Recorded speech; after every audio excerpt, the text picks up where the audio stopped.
Good morning, everybody. You are tuned to Computers 2K Now on the Nissan Communications Network. I'm Edmond, your host for the next couple of hours, along with Gal. Good morning. Good morning. And Katie's here. Good morning. I came back. You came back. And Nick is here. Yeah, I'm also back. Spence is still up north in the North Country. Apparently having some Facebook issues. He was posting this week that he's having a problem uploading multiple photos to Facebook albums because he hasn't really posted a whole lot, which is odd.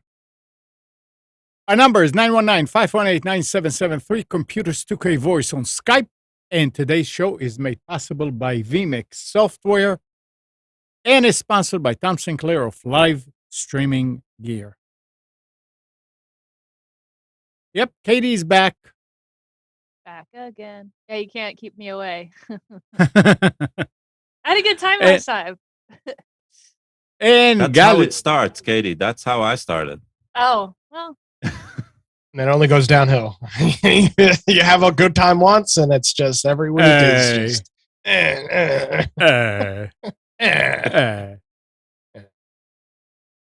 And Gal is back in town. Indeed. Was a long drive, but we made it. Yep. You drove? Yeah. Like to Canada from North Carolina? Yeah. Are you kidding me? How long did that take? Like 20 hours? No. So the drive up, we our stop was Niagara Falls. That was 12 hours. The drive back, we did it directly from Toronto. That was 14 hours. With stops and everything. So not too bad.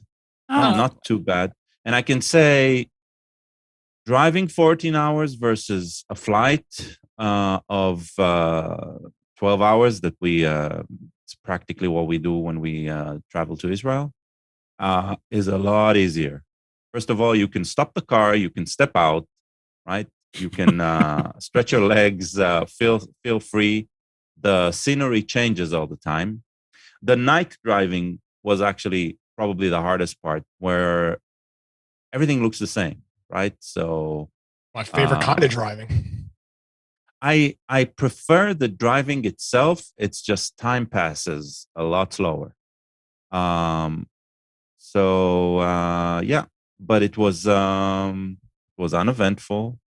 Google Maps and Waze, they apparently we didn't hit any traffic, so it did their job, right? It did take us through some weird ways, but it was pretty solid. So I wouldn't say I would recommend that, right? But if that's a thought and the stay is a long one, definitely worth it.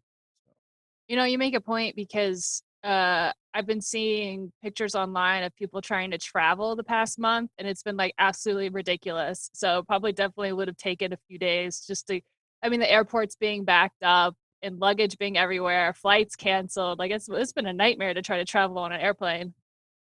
Yeah. My girlfriend was going to New York last weekend or the weekend before, and her flight got canceled 3 times leaving Wilmington. This was a direct to LaGuardia, and that third time was the charm. But then she sat on the tarmac for almost 6.5 hours before they took off because there was no staff. Oh my God. Good time. That's terrible. Oh yeah. You would have, if I had been on that plane, I'd be in federal prison right now. I can absolutely guarantee you would have never seen me on Computers 2K now again because I'd be in federal prison for at least 5 to 10 years. Man, I'm traveling in August, and I really hope that a lot of these issues get fixed up. You flying direct? Yeah. I just Much better chance flying direct because the reason her flights kept getting canceled is because she had connections, and once your initial flight's delayed by 45 minutes, you're SOL. So then you rebook, and then that gets pushed, and then rebook again, and then there's no staff. Yeah, it's bizarre. Talking about there's no staff, and that's not as dramatic. We subscribe to the local newspaper because Kathy likes to get the coupons and all those sales and stuff. And I like. Yeah. We know it's the comics. I like the comics. Yeah. Well, sure as hell isn't the news. I can tell you. No, that. it's That's not the reason news. you're not subscribed to the News and Observer. I mean, So- you'll come on Sunday afternoon and you see the whole paper in the trash, except those specials and the comics. But for the last 6 weeks, we have not, bless you, we have not gotten the paper. And every week when I call, oh, we don't have a carrier. Oh, they retired. Oh, you're going to get it this week. Oh, you're going to, and they give you credit for another week and another week. But I'm going to call him today. I went out and checked, no paper. And he said, guaranteed this week you're going to get it. No. And this is all because of staff.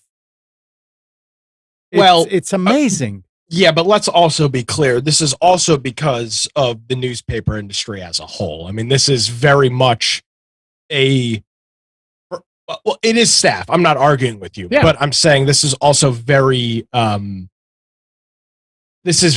an issue with newspapers. Would you really want to wake up at 3:00 on a Saturday or Sunday morning to deliver newspapers for $9.50 an hour?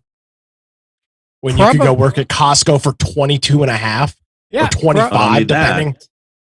But only that, the printer, they know that it gets directly to the trash, just like what Amnon's doing. Yeah. Yeah. So it is staff, but it's also competition in the marketplace, and newspapers are just miserably.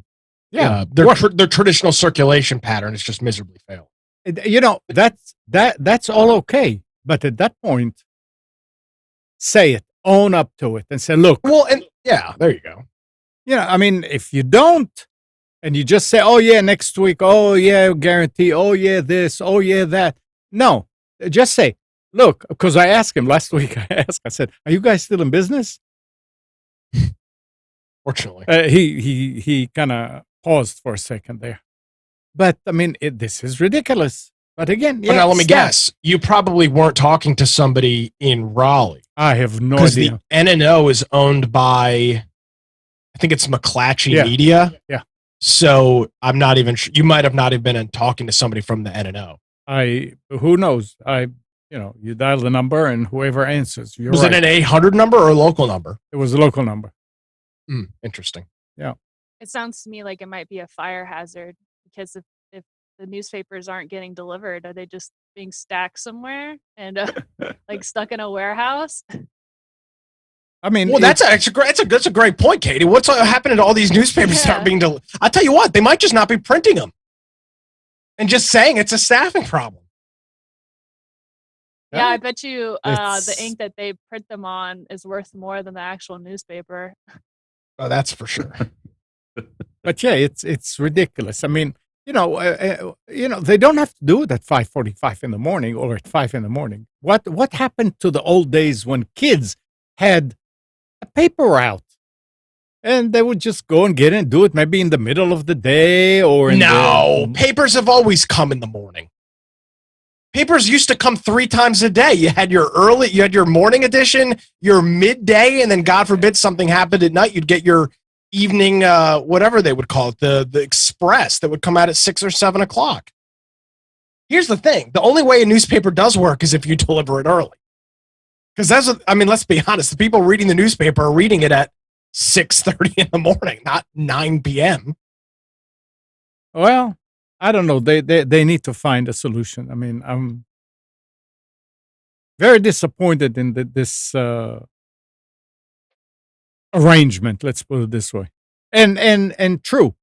I mean, I gotta say this also, that a subscription is always like about $150, $160 a year, and you always find specials that discounts, and it's about $80 some a year.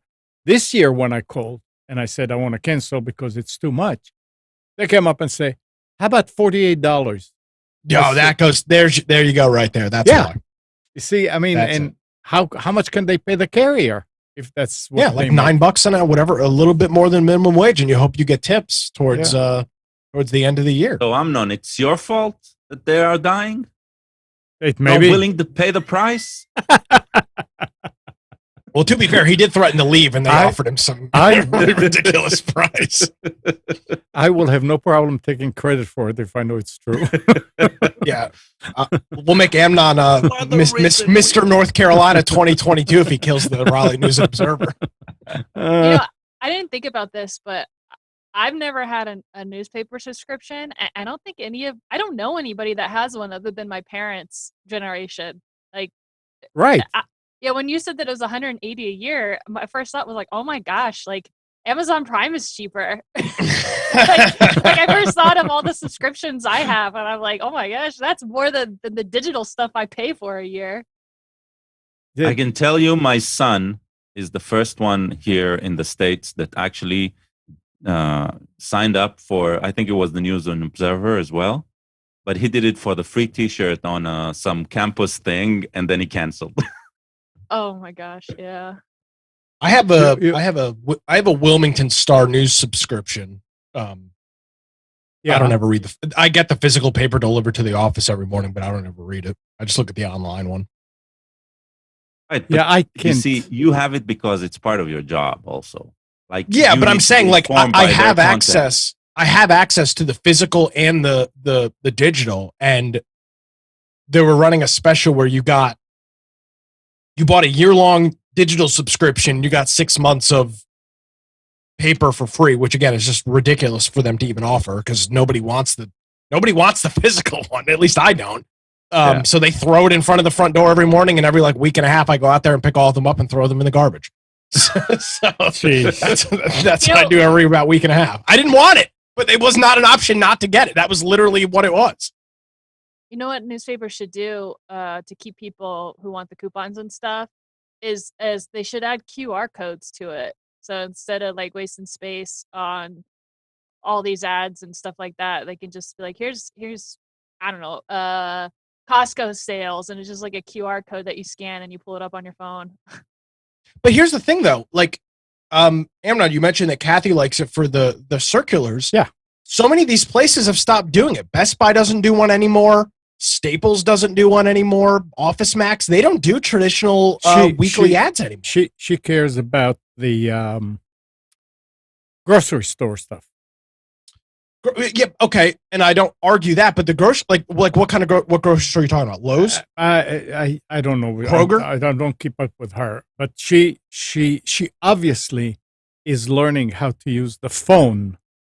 Yeah, because I'm saying the grocery stores all have theirs Their online, own stuff. and they actually have really good. I don't know what solution they use for it, but I know Lowe's Food specifically and Food Line both have really good digital copies of their flyers where you can click on the individual pictures and it brings you to the page, and then you can scan the code right when you're at the checkout line. It works pretty well. Well, it's a rewards program. So it is correct. User or each shopper has a client code essentially, and when they go and they spend money at the grocery store, their data creates a user profile. This is what happens at Harris Teeter.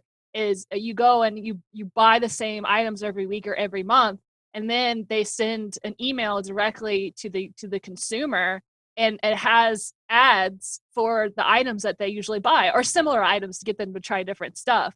So it's like they're skipping out the middleman, which in this case would be the newspaper, to go directly to the consumer because they already have that data, the user data of what they buy.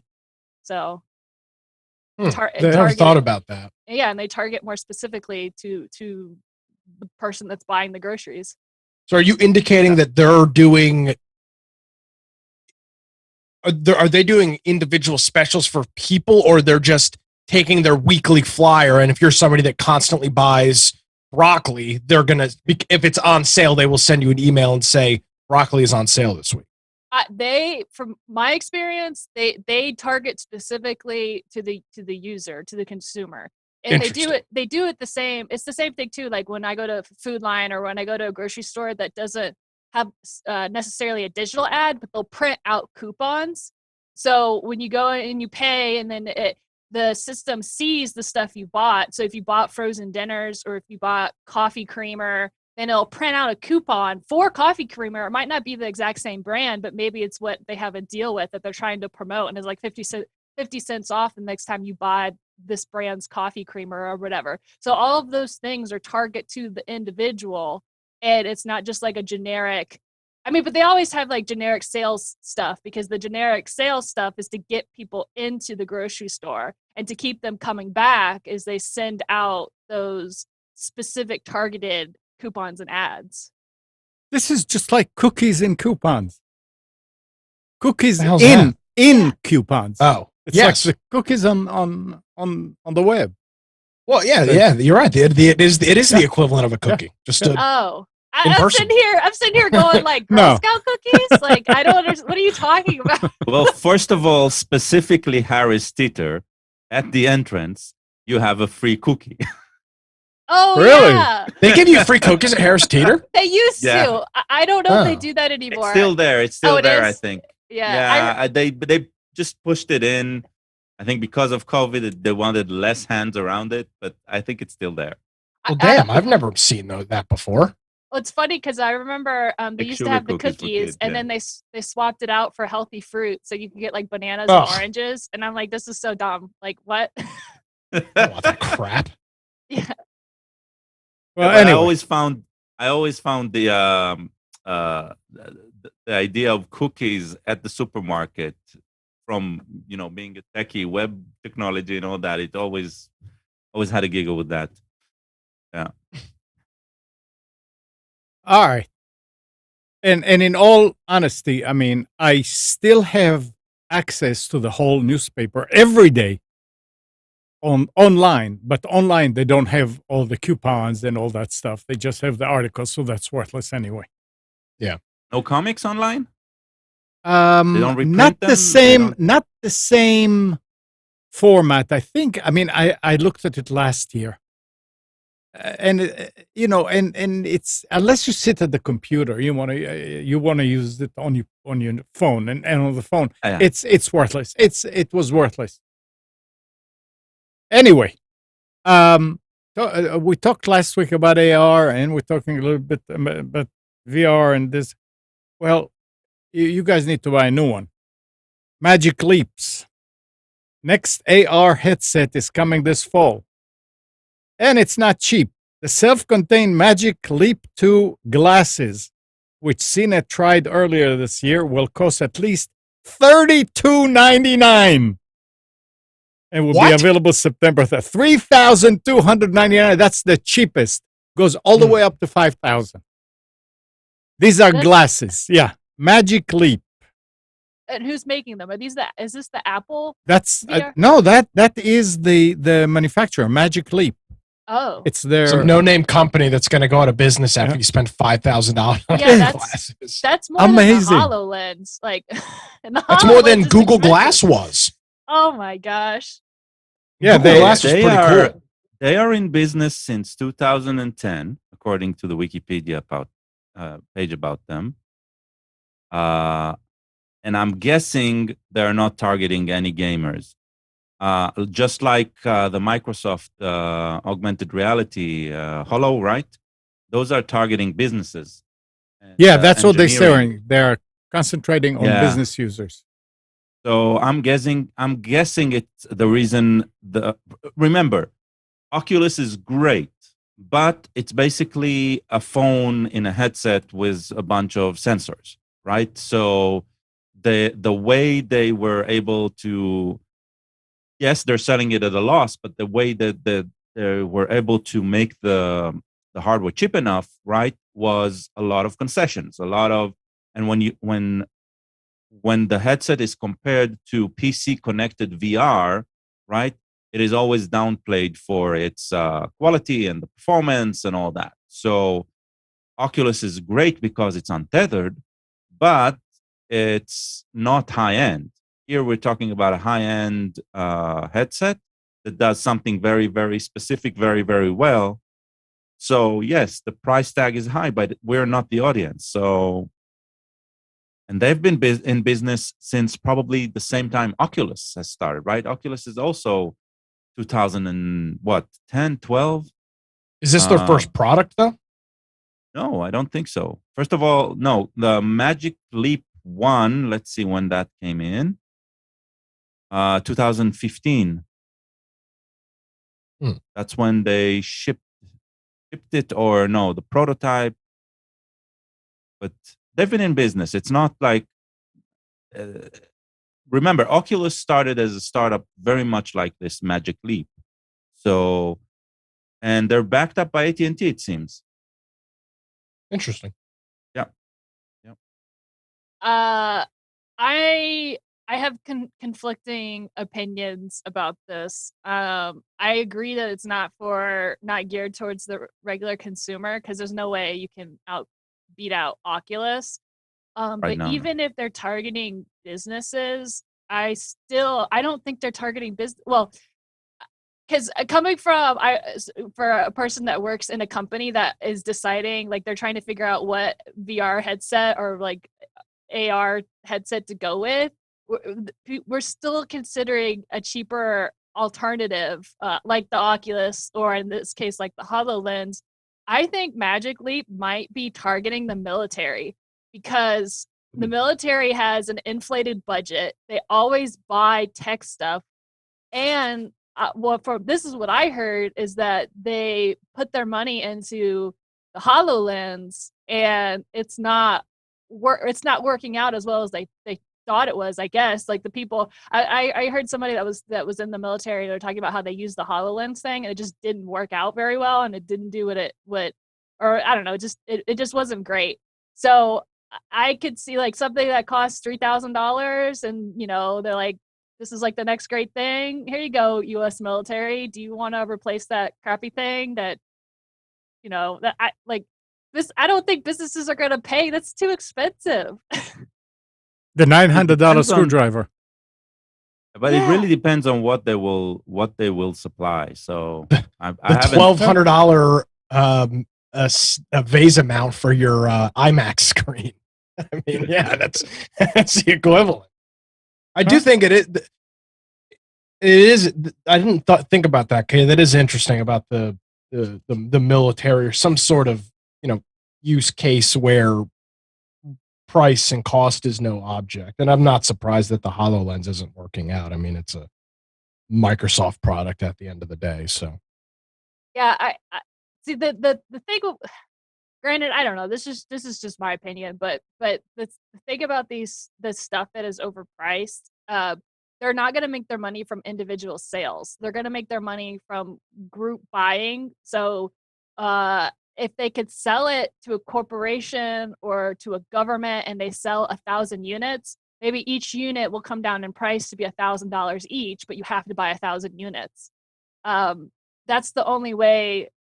Because it's one of those things where this is a premium product, and it costs $3,200 if you buy one, but if you buy two, it's actually $5,000. And so they're just trying to get in and cut these costs and do this, that, and other thing. Yeah, I definitely think it's good. Time will tell. Time will tell. Yeah. None of us has a crystal ball to see that. But you're gonna buy Katie one so she can test it. Yeah, right? Of course. Yeah. Perfect. No, if two of them are 5,000, then I'll buy two. Exactly. Yeah. Yeah, you got it two. Get that deal. If you're gonna buy two, you might as well buy three. Bogo. Two.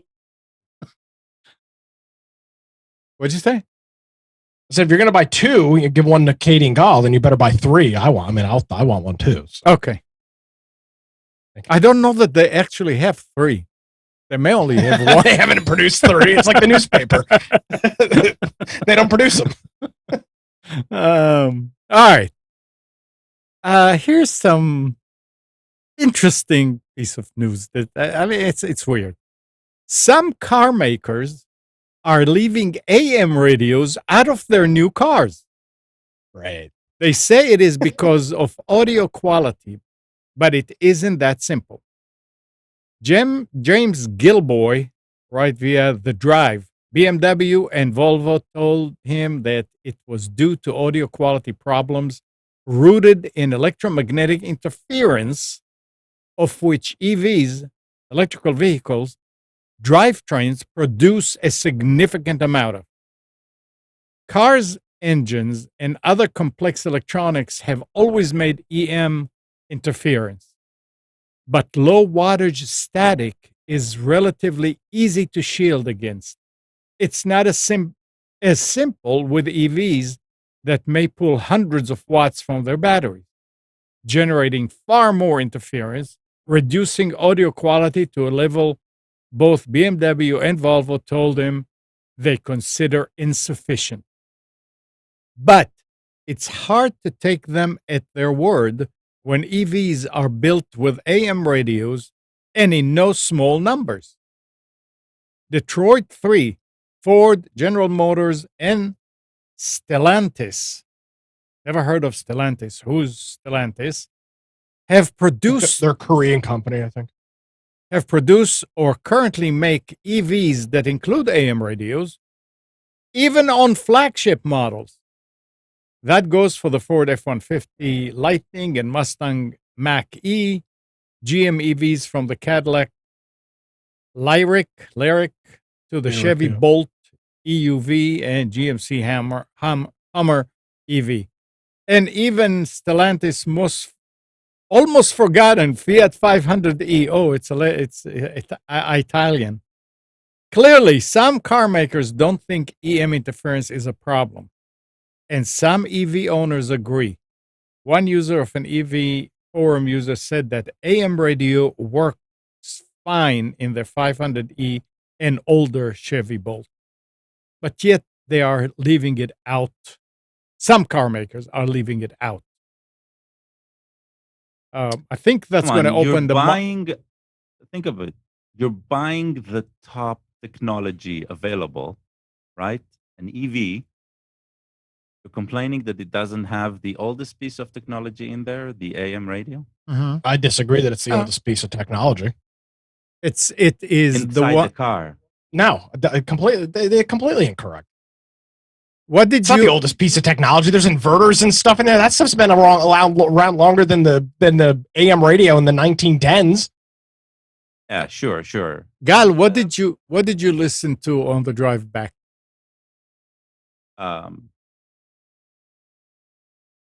This is a bigger. I'm sorry. Go ahead, Gal. That's it. Internet-based content like YouTube Music, stuff like that. This is not a problem about AM radio for me, because this is obviously a relatively interesting set of stories for me, because it's how I make my living. Well, but you're also on FM.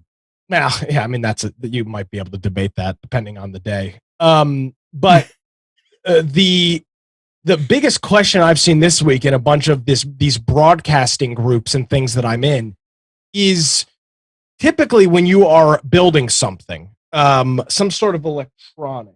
Let me see if I can find something. You ever seen the FCC logo on the back of an electronic you buy? It has to go through a quality check. It's not a quality check. It's a level or a certification. A certification, a threshold of electromagnetic interference, or EMI, that a device is required to be under that threshold on. Go ahead, I'll show it. Talk. Just see the FCC logo. This is a hard drive. So there's a certain standard, a certain threshold in which, if you want that seal, you have to be under. And that's been the big question and the big point of contention the past couple of weeks since this story came out in the broadcasting circle, is why in the hell can these car manufacturers not get their EMI thresholds down?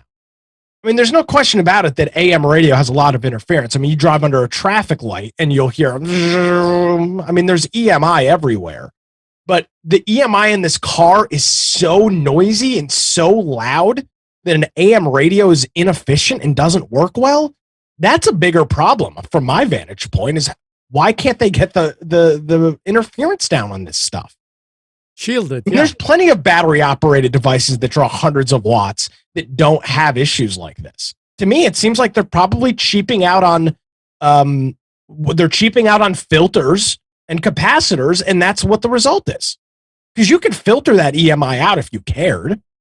It's not hard to filter EMI out, but they obviously don't care. They don't want to go through the entire process. I have a tin hat opinion. I 100% believe it's because all these cars manufacturers have deals with Sirius Radio, and I think they're going to get rid of the FM and AM stuff completely and have people subscribe to the Sirius Radio, because you have to pay for it, right? So they want those users. Every time I get into a new car, it's like, here's Sirius Radio, and I don't pay for Sirius Radio, so I either listen to local radio or I listen to what's on my phone. So they're starting with the AM to get rid of it, and this is the reason they're giving, which probably is legit, but they could work around it, like you said. And then they're going to get rid of FM, and now you're just going to have Sirius, and you just have to pay for it. That's called monopoly. Oh, well. Can you imagine Sirius, their satellite goes down and nobody in their car can listen to anything? Yeah. No, I can actually imagine the Sirius satellite going down and nobody cares. Well, that's not true. They have millions of subscribers. John, John in the chat is saying that they started doing that in the 70s, and talk radio reversed that. Correct, because in the 70s you had all music radio, or it started in the, I guess you could say it started in the late 60s. You had music radio, like that was moving away from the much lower bandwidth AM radio over to FM, right. And that's when you got FM stereo and so much more fidelity. And for a period of time, it did look like AM was completely gone. And then the resurgence of, and then you had talk radio that really spun up in the 80s, 90s, and that's pretty much what's been relegated to AM radio. I mean, you look up in Raleigh, you've got WPTF is on AM. In Charlotte, WBT, that's a talk station. And these are big names. Out of Asheville. Yeah, WBT is, I think, the 8th highest grossing radio station in the country. WSB in Atlanta, I think, is the 5th highest grossing station. WFAN FM 660 AM made $10.5 million last year. That was their profit, their gross profit in New York City. So it is still very profitable, but it's been relegated to talk and sports and stuff. Yeah. The fan WRA, or not sports fan WRAL AM, I think is 680, whatever station used to be on AM, not is now 850. Is now the 850. Yeah, the sports buzz or whatever it's called. Yeah. AM. So, but yeah, this could be solved, and that's the thing that's frustrating and it wouldn't cost a lot. I mean, you're talking about probably pennies, inexpensive filter. Yes, exactly, pennies to filter out the EMI on this stuff, and they just don't care. Yeah. I think it's the tin hat theory that they're starting with AM because they see it as something that is easier to kind of go after, and then they're just gonna up the stakes. And because it reminds me of, like, okay, so in hockey they never had company logos on the jerseys on the players themselves. They're like, no, we're never gonna do that. But then they added a logo on the helmet, just a small little logo on the helmet, and they're like, it's okay, it's only on the helmet, it's only a limited time, like, we're gonna take it off next year.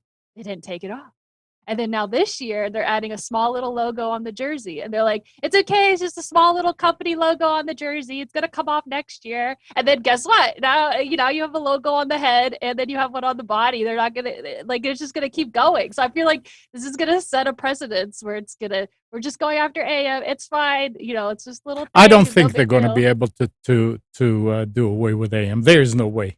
They're not doing away. They don't have to do away. AM. Here's the thing, and I, as much as it pains me to say this, it's the reality. AM is by itself fading away.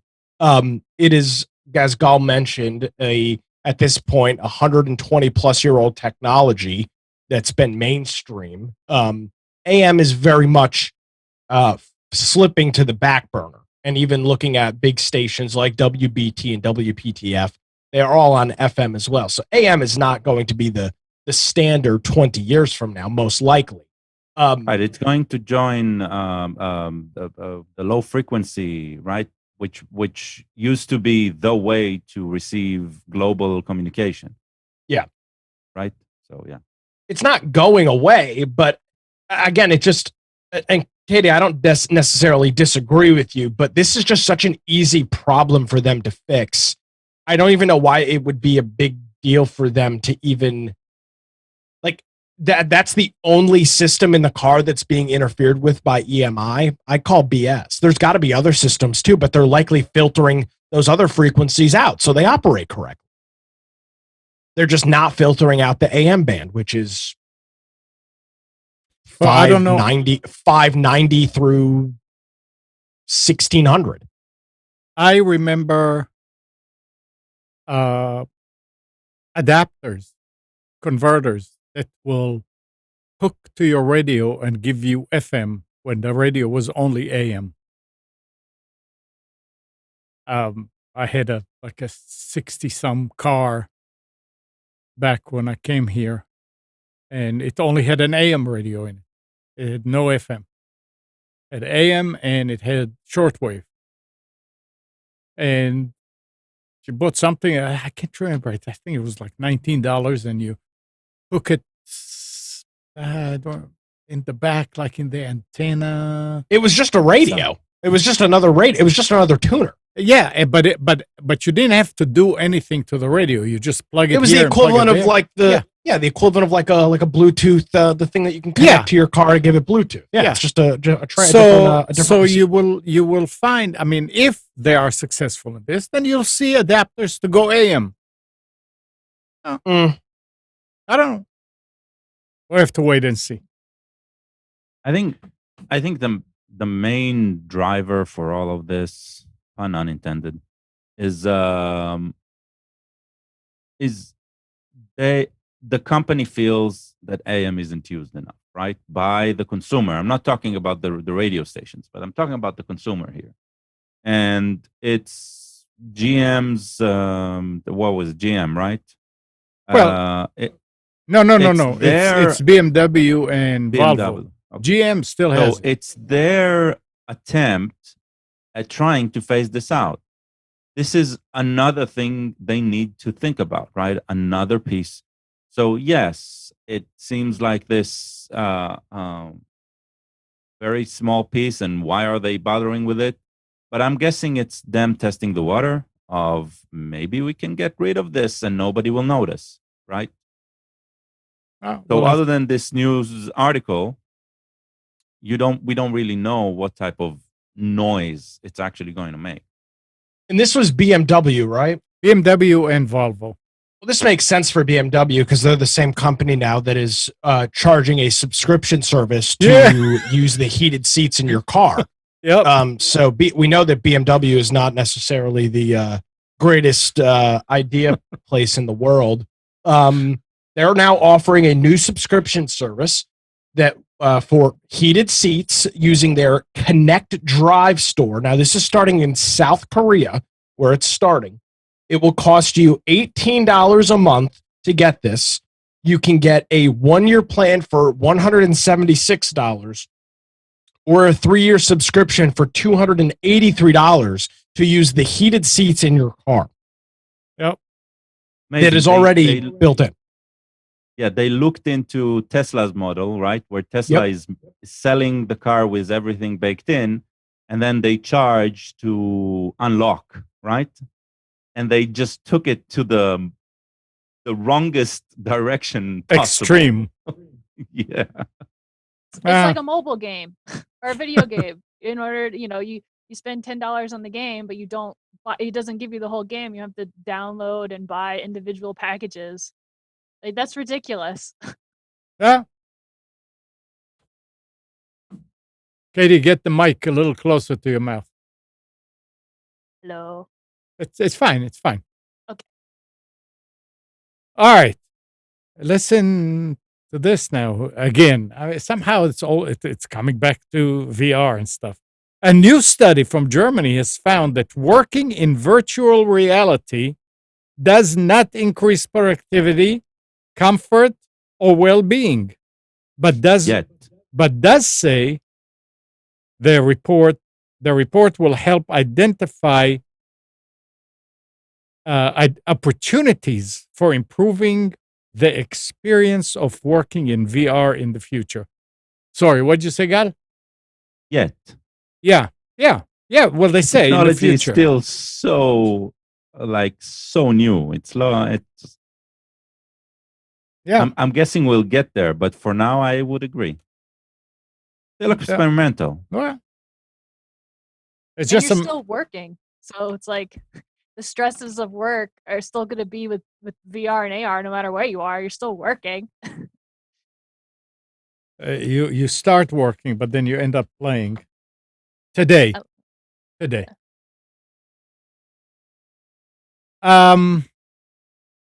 Microsoft is shifting to a new engineering schedule for Windows, which will see the company return to a more traditional 3-year release cycle for a major version of Windows client, while simultaneously increasing the output of new features shipping to the current versions of Windows on the market.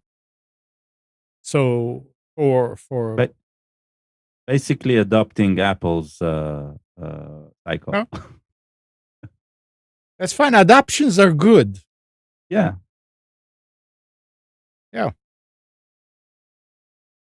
As long as it'll keep problems away during those 3 years, they're still going to screw it up.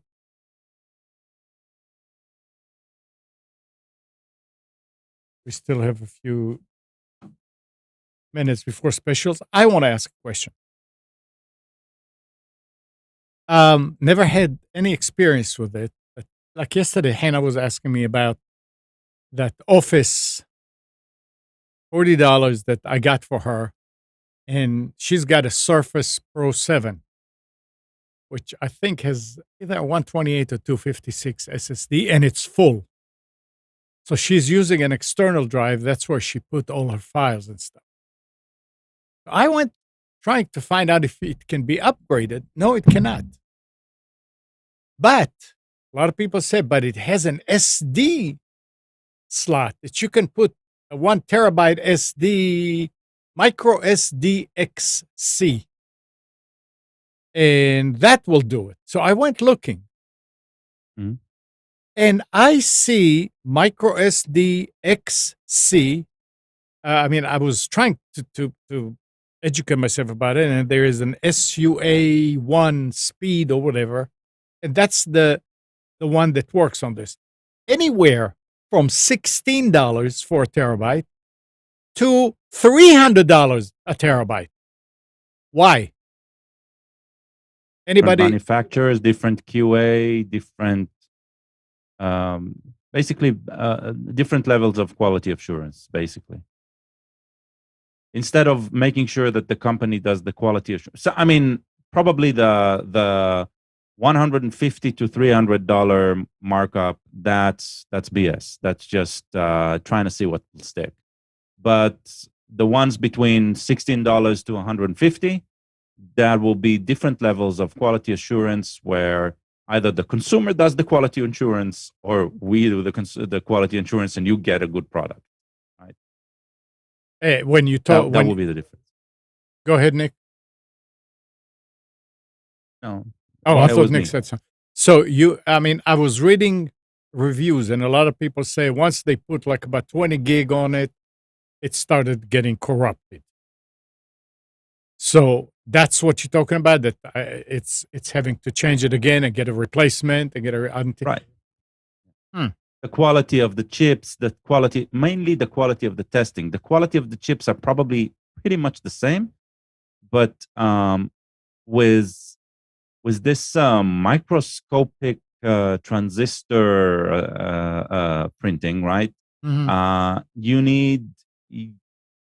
You are relying on the quality of the manufacturer here, right? And so, yeah. Oh. And the thing is that with a product like this, right? You do not want to be the one testing it. Right. And the reason I'm saying it is because the lifespan on these devices is much shorter, let's say, than Then an SSD.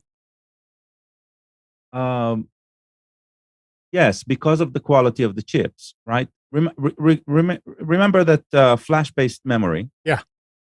is has a very very short lifespan Mhm. compared to a magnetic disk, right? Mhm. So if you get a device that you can use only 200 times to write over, compared to a device that promises, I don't know, Millions. 20,000 Yeah. times, right, to write over, right? The real question is, how is this being tested on the manufacturer side? And how will you, other than sending this to a lab and them testing all of the brands side by side and giving an unbiased answer, you just rely on other users' experience here, and that's not very reliable. So, right, because every single one is using it differently. Yeah. But basically, it's all about the quality of the electronics, right? And it's hard to measure. And so that's why some manufacturer will grab some crap, assemble it, and sell it for $16. And unless it has a really good brand name, I don't know that I would take the risk, right? Especially if the data is important. If all you're doing is installing Office on it, though, right? No. And not holding the data, I would say worth a try. No, this is going to be like in addition to her internal drive. So here's the thing, right? You want it as additional to the internal drive. I would put the software on the cheap one, right? Yeah, And the the data program I'll keep itself. inside. Right. Yeah. So yeah, you'll still have the OS inside, right? Which takes a hefty chunk, but the rest I would put on the external one.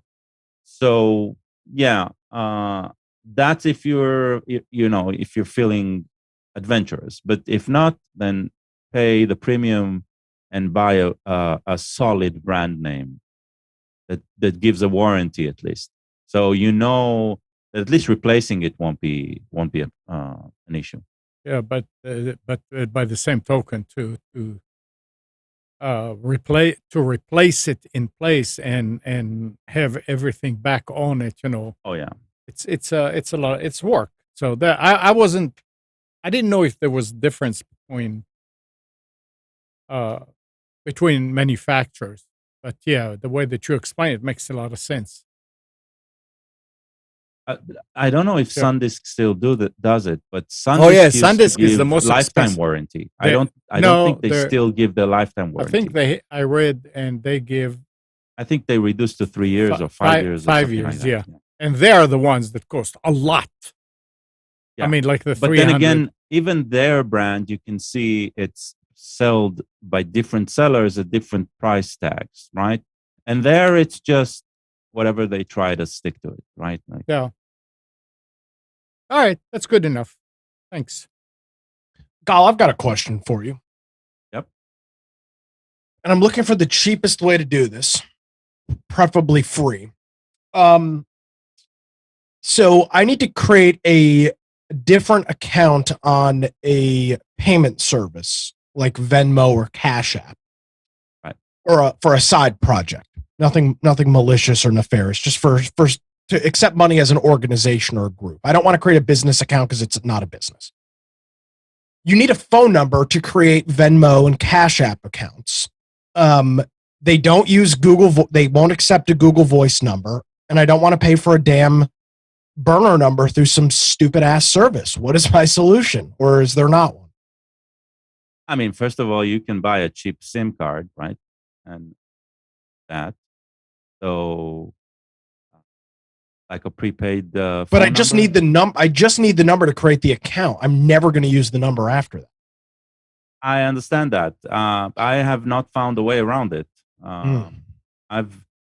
have 3 or 4 numbers on household, and all of the accounts that I have created, they were all at least at one time tied to that. But one thing I did do, so you're right that most of these services, they try to tie you into a phone number, but sometimes you can change that phone number afterwards, and it's less strict afterwards for the change, but that doesn't always work. Hey, Nick. What's up? Oh no, you don't use Anvio. I was thinking of using Anvio because you just pay for the usage, and I wouldn't have any usage. Yeah, but it's a voice over IP number that probably won't work either. Some voice over IP will work. I think it's just Google Voice numbers that they've flagged and deemed as, because that's like, for example, YouTube. You can't verify a YouTube channel with a Google Voice account either. But so here's the thing. But for example, you could use Anvio's a legitimate, and I'm not saying Google Voice isn't legitimate, but Anvio's a legitimate phone company. So people aren't just spinning up fake Anvio accounts in all likelihood to make something happen. I would say either that. I mean, you still have to pay for a number, which is like, I don't know. But if you say you never need to use it again, then don't worry about it, right? I mean, I don't, if it's other solution is, if that's the case, if you're going to just get it and then not need it again, you're welcome to use my number. Yeah, the problem I've got is I'm making this for an organization that I will likely not be running. Well, I won't be running forever. So I want to build it with some level of transferability. And what I did look at was, for example, I already have a PayPal account for this organization because I have a tax ID and everything like that. Mm-hmm. And for whatever reason, PayPal, who owns Venmo, you cannot take a Venmo transaction through PayPal, which is the stupidest damn thing in the world. Because all I want to do, and it's a young networking group. Let's just say that. And I've got I've spent all this time building this elaborate system in WordPress with subscriptions and PayPal subscriptions and notifications. Nobody wants to use it because it's a pain in the ass. And I agree, it's a pain in the ass. Nobody wants to use it. It's convoluted. They just want to show up to the meeting, pay for it through Venmo or Cash App, and call it a day. And I have a PayPal account. I have a bank account. I have a debit card. I have a credit card or a debit card. And I just cannot create a damn Venmo account because I do not have a separate phone number to use. So, excuse me, I do have a separate phone number to use, but I don't want to tie it to that permanently. I don't know what the freaking solution is, but I don't know. First of all, why the hell can PayPal not accept a Venmo donation? It's the same service. Well, and the PayPal.me, like the quick code for PayPal that you can scan. If you scan the QR code on your phone, you have to install the PayPal app. And a lot younger people, not all of them have PayPal accounts. They have Venmo accounts, though. So I'm just beyond frustrated and I don't want to deal with cash because for me, I have to file reports with the state. And if I deal with cash, there's a lot more regulation. And I just don't want to deal with it. But digital, like I can consider Venmo a bank transaction. So there's a lot less paper, all the paper. There's no paper trail. It's already all there. Cash, I have that to is the document. problem with fiat. You need to move to Bitcoin. So Then really, there's even more problems. Then I'm gonna have somebody be I like, know, "Hey, I know. I bought Swift to donate to you, and it dropped 70% of its value between one meeting and the last. So now I'm shit out of luck with my cryptocurrency. It's all right, not worth it." so Nick, for the duration, you don't want until you transfer it to some. You don't want to use your phone number. I already have a Venmo account. I can't use my phone number. That's the problem. I have a personal His Venmo Venmo account. account is okay. And What the I'm going to personal end up Venmo having account, to so do it's- is use my personal Venmo account, which I don't have a problem No, with. I can just add no. a second bank account, but I don't ever want there to be a situation where somebody thinks that I'm taking advantage of something. Now, So to be here's what fair, you do.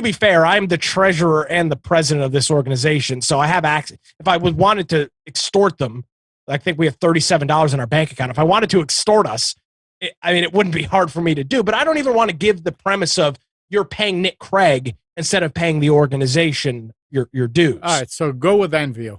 That will be the safest and the correct way to do it. But before that, test with Amnon's Anvio number that you can actually create an account.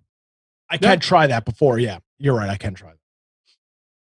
And if you are successful, I would definitely be interested in learning this because up until now, I haven't found a single virtual way of creating an account.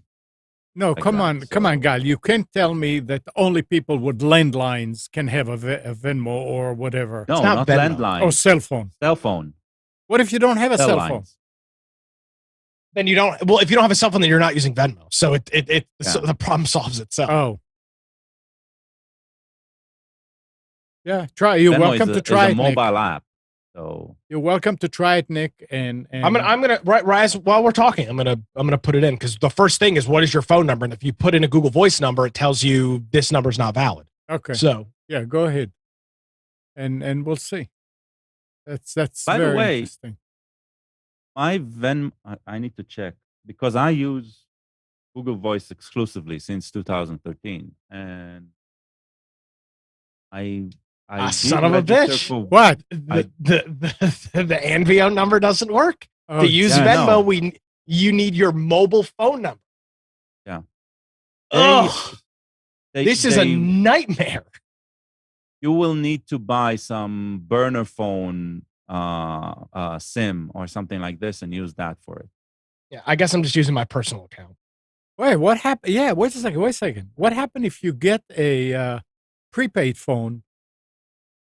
One of those, like a pro- burner he doesn't phone. wanna- Here's the problem. I'm gonna have to set up all this stuff in my name, and I don't want to. because no, I I agree. I can only be the president of this group for 2 more years. You should. So not. I want to set it up in a situation where 2 years from now I can go, here is all of the stuff, and this is how it all works. Here you go.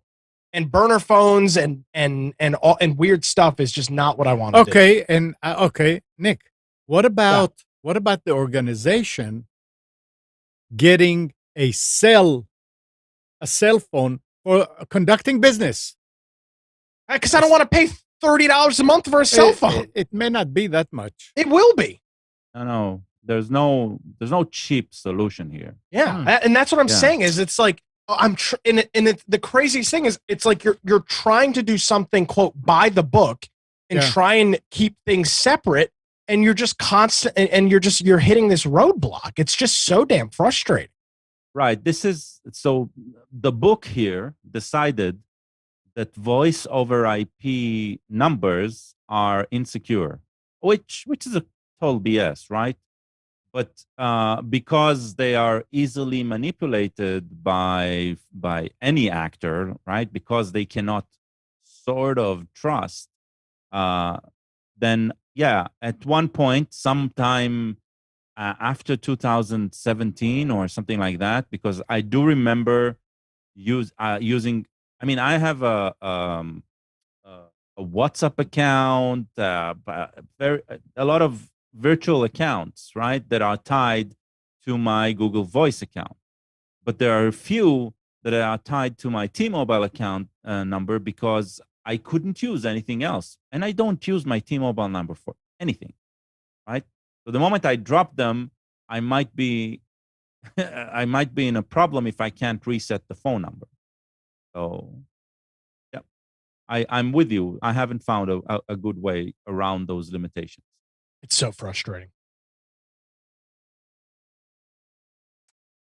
My personal Venmo is going to be the solution. I mean, it really is, because I'm not going to pay for a monthly subscription to collect $10 a year.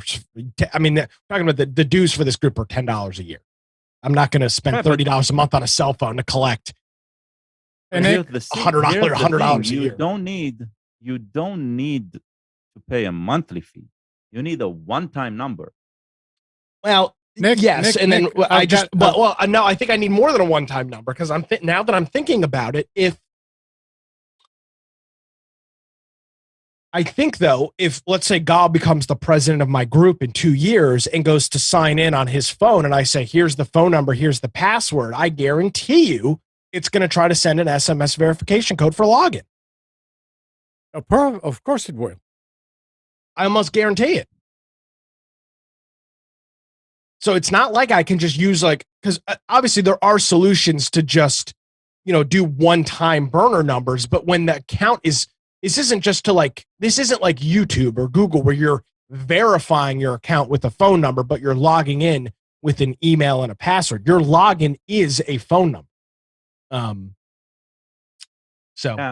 Personal Venmo is, I guess, the solution to the problem. All right, here I've got something else. Kathy will never have a Venmo account. I can give you Kathy's but again, cell. I'm talking about longevity for an organization. I understand. That's the problem. Yeah. But I know. But I mean, that's the same situation. So now you're doing it on your own and you want to transfer it to somebody else. Then what? They're going to log in and they're going to see a different whatever, and they're going to send an SMS. So it's going to come to you, and you're going to have to forward it to the new person, correct? So you're running into the same situation.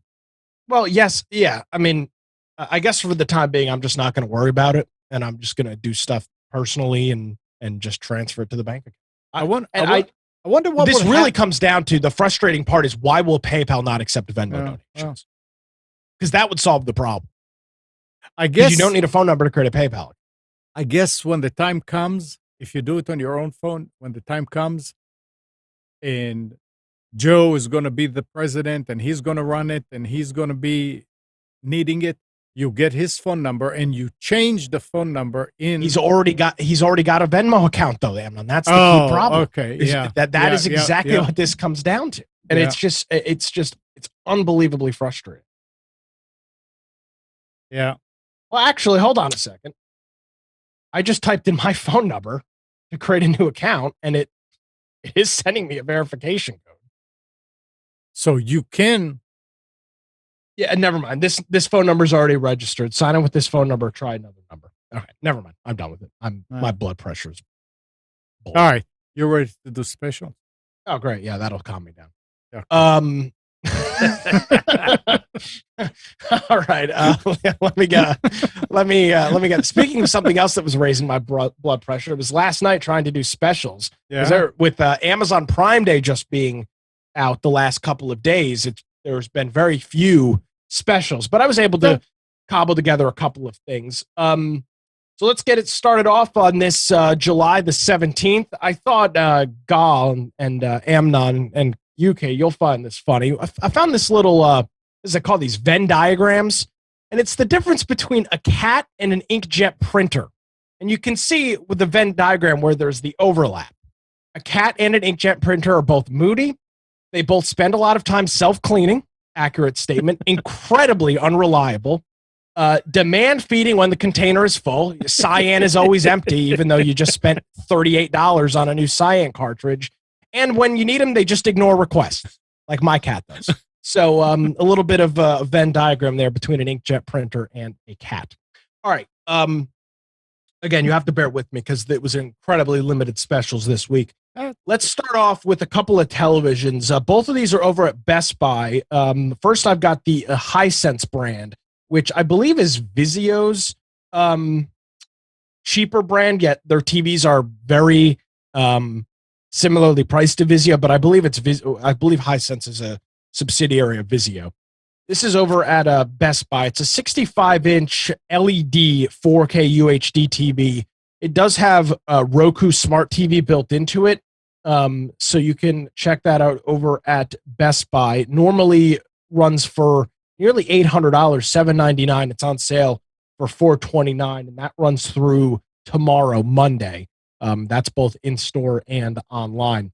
Next up is a 75-inch LED 4K UHD Toshiba television. So this is a little bit of the a next tier of television up from Hisense.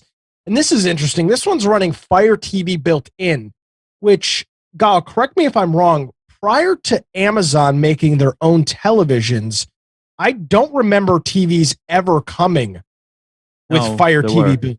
Were they? There were. Yeah. Okay. I just don't remember seeing them, I guess. But I guess Toshiba has decided that they wanted to go with Fire TV. TCL, Hisense, and Vizio have all kind of gone Roku. Samsung's got their own terrible OS. So actually, I think TCL, they used to have a Roku version and an Amazon version. The same with Sharp. The same with a bunch of others. But it's Roku was somehow more prevalent in store and more visible than the Amazon ones. Than the Amazon one. So this is Amazon one. This is a very expensive TV. This thing's normally $1,400. And it is on sale for $729. Save $670 on that. Moving on, we got a couple of computers. I know the Visceral Reaction Gateway, who I haven't seen in years. But this is a very interesting looking computer, though. And the specs on it are pretty legitimate for the price. It's a 15.6-inch ultra slim. It's a little bit fatter at the back towards the screen, and it slims up towards the trackpad on the front. It's got a Ryzen 7, which is their top generation mobile chip. The Ryzen 9 is their top desktop, but the Ryzen 7, this is their 3700U processor. 8 gigabytes of RAM. It's got discrete graphics. It's got Radeon Vega 10 graphics built into it, and a 512 gigabyte solid state drive. It's also got a fingerprint scanner, as well as a webcam, both supporting Windows Hello, so the single sign-on stuff for that, and it runs Windows 11. This is a pretty interesting computer for the price. It's normally $499. It's on sale for $329 over at Walmart. Not available in store, and it's available in both blue and gray, but it is a Gateway branded. So is that Dell? Is that what that means? Acer. No, not Acer? Dell. I think Acer bought them. But so if the memory can be upgraded, this is an amazing machine for this price. It is. It is Acer that owns it, by the way. 2007. So I was a little taken aback by it. It's got a whole bunch of ports. It's got HDMI out. It's got 2 USB-C ports, Bluetooth. This is a very surprisingly high-end computer for the price. For the low-end price. Yeah, exactly. And even base price of $500 isn't a terrible deal. So for $329, it's pretty good. And it's got phenomenal reviews on it. So you could check that out over at Walmart. I'll remind you, all of these specials are hyperlinked on the website. Moving on, a little bit more of a reputable computer brand. How about that? Lenovo. Here is the Yoga 6 13.3-inch. The model number is the WUXGA. It's their 2-in-1, and this one is running a Ryzen 5. So this is the 5th generation Ryzen. It's a 5500U, 8 gigabytes of RAM, and a 256 gigabyte SSD. So a little bit lower spec in terms of the memory solid state drive compared to the last, but a little bit of a better processor, newer gen. This is normally $749.99. save $200. It's $549 over at Best Buy. And finally, just saw this when I was plopping around Slick Deals this morning. Here is an Anker 10,000 milliamp battery pack that's got a fast charge USB type A port, and it's also got a USB-C for input. That's how it charges, or USB-A for input too. So you can charge it two different ways, and it's got the fast charge for that. It's normally $25. It's on sale for let's see, it's normally $25, but it's on sale for $17. But then there's a coupon on Amazon to get it down to $15. So click the link in the show notes and you'll get that. Moving on, this was kind of cool. I found this over at Northern Tool and Equipment, which for some reason people on Slick Deals don't think is a reputable website, which is odd, but it is. This is a kind of a beginner solar panel kit. Now, be aware of this. This is not your equivalent of going off of the grid or having a Solar City come and install solar panels. Maybe for like a little greenhouse or something where you just needed to power something like a water timer or something really simple, you could hook up a little battery to this and it would probably work. So this comes with a couple of different things. It comes with the solar panel itself, which is a 110 watt solar panel. It comes with a 300 watt power inverter, a charge controller, and a set of connecting cables. So the only thing that you would need to do would be to get some sort of battery to store power during the night or when it's not sunny, or if not, you could just use it whenever it's sunny, I guess. And it comes with that 300 watt inverter. This whole kit is $129, which seems like a really, really good deal. I mean, you would spend that inverter itself, you would typically spend probably $80 on, if not more. And this comes with the charger, the solar panel, and some alligator clips to connect it all. So check that out over at Northern Tool. There's a couple of videos on YouTube I watched as well showing some of the use cases for this. So it might be neat if you're looking for maybe a little side project or a hobby. Save $120 on that. All right, moving on. You might be asking, why is there a propane tank or a propane grill on specials? Well, you'd be right, but this has got a Bluetooth speaker in it, and it's not just a Bluetooth speaker. It supports what they call beat to music technology. So the flames change size based on the beat of the music. This is normally $400. It's on sale for $99 over at Walmart. It's on rollback. I watched a guy reviewing this on YouTube last night. These are marine grade quality speakers. They're incredibly loud, and it's actually pretty neat. So if you're looking for maybe a cool little patio edition, this Ukiah portable, it's not really portable. I mean, you have to lug around a 20 pound propane tank with it, but this fire pit with a Bluetooth speaker built into it that will dance to the music. That actually sounds kind of baller.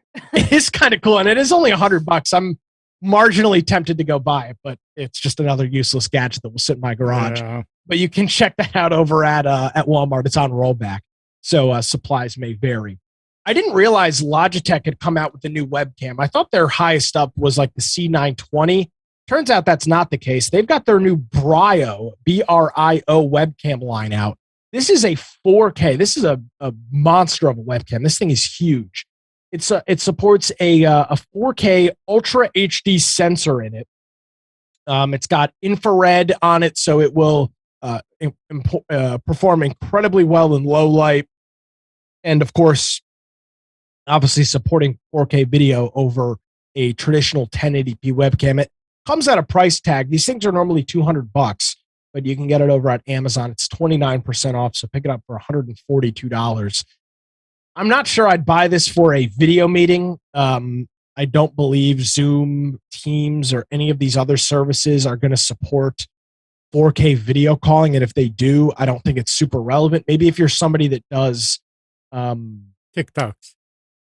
No, definitely not TikTok. You'll want to use your phone for that. Maybe if you're somebody that does web shows, maybe you're a call-in guest to a show, or maybe even you do some hits on something else and need a higher quality webcam than just your traditional 1080p cam. You can check this out over at Amazon. A couple of other things before we wrap it up. This is a cool little outlet extender. I always look for things that are good for travel because typically when you go and travel and stay at a hotel, plugging things in is a royal pain. This is a Mufaso brand. Never heard of before, but it's got great ratings on Amazon. This is just a really, really simple little power charger that you can throw in a backpack or a luggage. It uses a 3-pole plug to plug in. You get 2 120-volt outlets, 3 USB Type A's, and a USB Type C. The max draw on all 4 of those USB ports combined is 3.1 amps. So if you do want a fast charge, you can with just one phone. But if you plug in 3 or 4 things, the max you're going to get is 3 amps, and you can get 15 watts out of the USB-C. So a pretty fast charge on that. Great for a hotel or something like that. And it does have a 45-degree plug. So it's a flat plug coming off the wall. So you could squeeze it behind a bed or a couch in a hotel or something and get it to plug in. That's normally $19. It's on sale for $10 over at Amazon. Click the link on the specials because there's a coupon code to get it down there.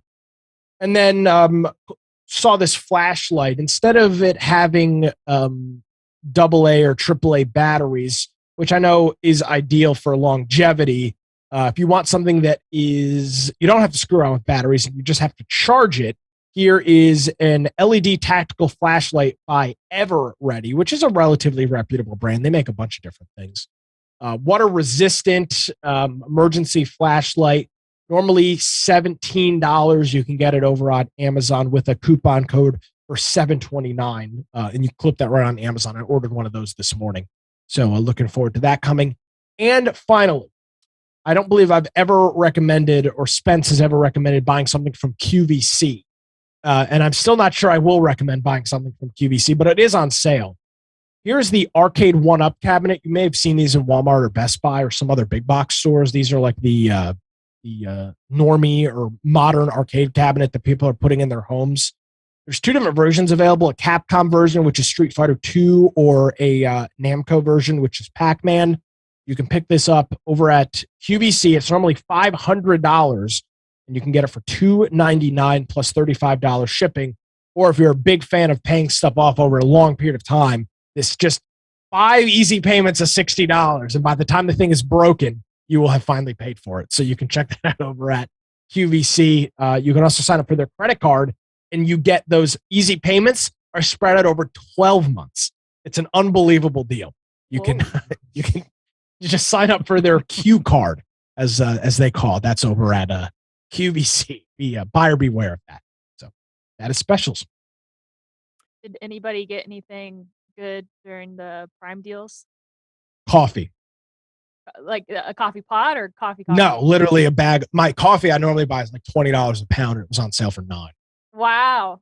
Yeah, I have not opened Amazon during those 2 days at all. Oh man, I was waking up at 3 o'clock every morning because I wake up at 3:30 for work. Yeah. So I was like, what's the difference? I'll wake up 30 minutes early. So I'd wake up every morning at 30 minutes early and then just scroll through and be like, yeah, I don't need a spoon. I don't need a multi-use spoon or an LED light for my bathroom or a thing you put in the toilet that glows when you pee. I didn't need any of that. So I know. What did you buy, Katie? You had to have bought something. I was really, really excited this time because usually I don't buy the stuff from the Prime stuff because it's like you said, it's basically like the Sky Mall but on your computer. But I did pick up a monitor stand, and literally it's really simple metal monitor stand, but I was using books beforehand, and it was originally like $20 and I got it for 10. And then I bought a headphone hook. So it like clips to my desk and it holds my headphones. And I got that for like $8 and it looks really nice. And then I picked up a tripod that was originally like $25 and I got it for $15. But I had an Amazon coupon. So it was like, I don't know, quick maths, $40 total, but I got it down to 14. So I made away like a bandit with my new stuff, and I'm really excited for it. So I didn't even realize it was going to be Prime Day until you told us last week, and I was like, oh, these are these things that I wanted, but I didn't feel like spending like $25 on a monitor stand. But now that I got all 3 items for $14, I was like, yeah, and free shipping. Yeah, I was pretty pleased. Did anybody? Well, I know Gal did because he apparently didn't look at it. Katie, did you see anything about the stamp game when you were looking at when you bought your stuff? The stamp game? No, I had no idea what you were talking about. So I didn't know about this either. I read an article. When was Prime Day? Tuesday? Yeah. Tuesday, Wednesday. So Monday, Tuesday. So Monday, I was reading an article somewhere, like Engadget or PC Gamer, and Amazon was running this thing. It was called their stamp deal, and it was like a treasure chest game, kind of. You had to do 4 things, and if you collected 4 stamps, you got a $10 Amazon gift card. The 4 stamps were buy something during Prime Day. So I bought an $8 bag of coffee, stream a movie on Amazon Prime. So I just opened up a movie, let it play for like 8 minutes, and then closed it. Stream a song on Amazon Music. I streamed an ABBA song because it was on the home. No, I streamed the song from Stranger Things, Kate Bush's Running Up the Hill, because it was the top song on Amazon Prime. And then rent an ebook, which was also free. And then they gave me a $10 Amazon gift card. What? I'm angry now. I didn't advertise that. I could have got all of that crap for $4 instead of 14. Like, what the heck? No, they didn't advertise that. Well, so yeah, I know they didn't advertise it, but I read this article about it, and I was like, this just seems like, I was like, if they make you watch the whole movie, like, I could have just opened the movie at home and just let it play in the background, but I didn't care enough to even do that. But I watched like 3, 4, 8 minutes of the movie, listened to the full song, and then rented. I think I rented the most recent edition of Vogue. Well, it's a good song. I mean, it's an all right song. And then I rented Vogue magazine, and then I got an email that my $10 gift card was sent. It's similar to like what Steam does with the Steam sale. They have like a little game in it where you can, like, if you buy certain things or hit certain categories, you get something. I don't know why I guess the goal was to get people to use, and honestly, I was surprised with the Amazon book service. There's a lot of magazines that are free on Amazon Prime. Now, I know a lot of people don't like reading magazines, but like there are some interesting like science and tech magazines that you see at the grocery store that are all free on Amazon. So maybe something worth checking out. I love the Amazon book thing. I recently subscribed to their Kindle Unlimited, and I actually tried it out a few months ago. And for those of you that don't know, it's a subscription service for Kindle books. And a lot of the thing that I use it for is that a lot of the what is it called? Self-publishers that don't go through like the big publisher people or whatever. A lot of those books are free, or you get them free with your Kindle Unlimited subscription. So I'll be on TikTok, and there'll be like authors on there that are like, oh, you can read my book. It's on Kindle. You could spend $5 on the book, or if you're subscribed to the Kindle Unlimited, you can read it for free. And so I did the free, is like a free trial, like 30-day free trial. And then I canceled it, and I just subbed again, and it was just like $1 for like the first 3 months or whatever. And I've really enjoyed it. Like, I've been reading quite a few books from these authors that are just self-publishing on Kindle, because I guess Amazon's made it really easy to self-publish. So I really like it. And I think the magazines are on there too. They are, yeah. So here's my little Prime stamp card page. I don't know why they didn't publicize this more, because obviously the goal was for you to use the Amazon services and learn about them. But yeah, it's just literally a $10 Amazon gift card with no period for it to expire. So my next order on Amazon will be $10 off. I'm livid that salty to say the word. Relax. Get that gift card. Relax, No. Katie. No, I'm boycotting. I'm never using Amazon again. It goes on Amazon. And I'll tell you what, I only remembered it because I woke up at 3:00 in the morning and it was right on the homepage before any of the deals went live. It was like, check out your stamps. And I was like, oh yeah, I forgot about that. See, that's why you have to wake up at 3:00 in the morning to get a $10 gift card. Yeah, to get a gift card. There you go.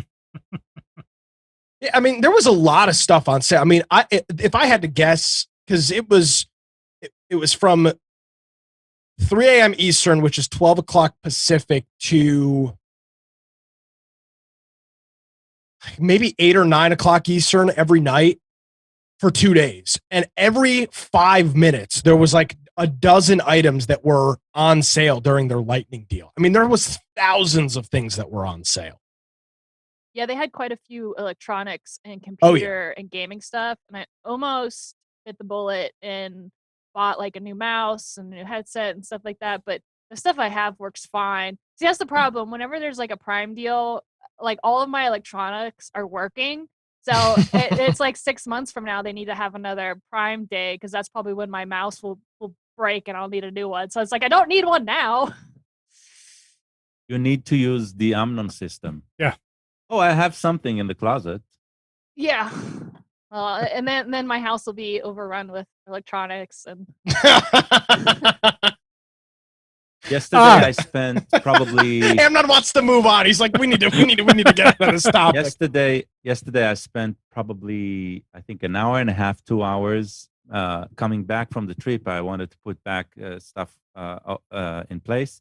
And one thing I have like a small case for my cables and chargers for travel because it happens rather frequently.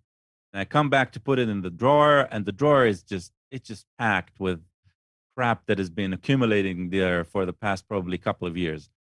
So I take out everything out of the drawer, and I have way too many USB micro cables, USB-C cables, got everything ordered, right?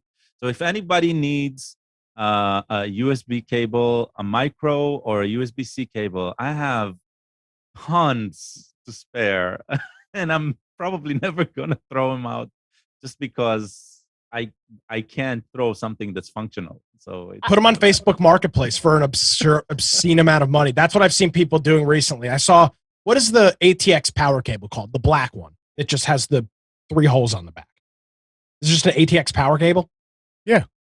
People are selling those for like $25 on Facebook Marketplace. Yeah, but are they selling them?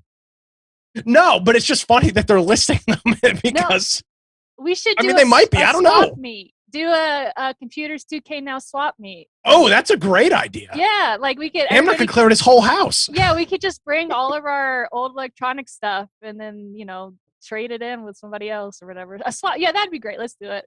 I like that idea. Swap. I'm gonna set it up. Yeah. Right. Prime Day was a success. We need to do it in a very exotic place like Costa Rica. Yeah. Why don't we do it in VR? Oh. Katie, build us a swap meet little place, like a little park. I'm on it. Don't even need to ask. And we can do it in there and then just ship the stuff to each other. It was a success. According to Amazon, they released on Friday that they sold over 300 million items during Prime Day. They claimed that in savings that customers saved $1.7 billion in item costs, the largest Prime Day event they've ever had. And they said that customers spent nearly $7.5 billion and patronized more than 100 million small business items, including the Support Small Business and Win Big sweepstakes that they ran. So, and the funniest part about this is I was watching CNBC on Monday night or Monday morning, and they're like, oh, inflationary pressures, Prime Day is probably going to be a huge failure. and then here you go. It's their greatest Prime Day ever. 300 million items sold.